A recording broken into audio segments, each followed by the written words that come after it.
This story has been described as being like the plot of a Three Stooges movie. 51-year-old Nicholas DePuma deliberately set his car and house on fire in order to collect on both homeowners insurance and auto insurance, but he couldn't very well tell that to his insurance company, so this is the story he went with.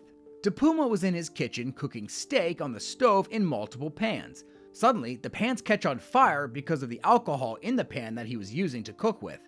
He tried putting out the fires with a dish rag, but then that caught on fire too. So he drops the burning dish rag in one of the pans, takes the whole thing and throws it out his front door, because that's a good idea.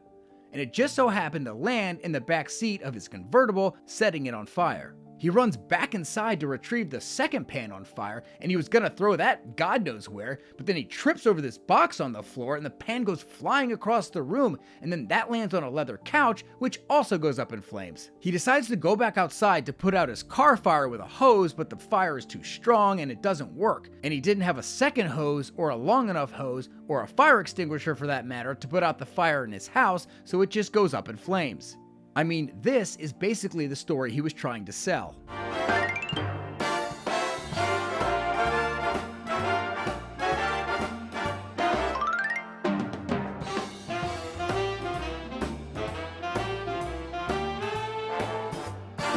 Needless to say, investigators didn't believe his ridiculous story, and neither did a judge. DePuma ended up pleading to second and third degree attempted insurance fraud and sentenced to 5 years probation in order to pay $37,997 in restitution.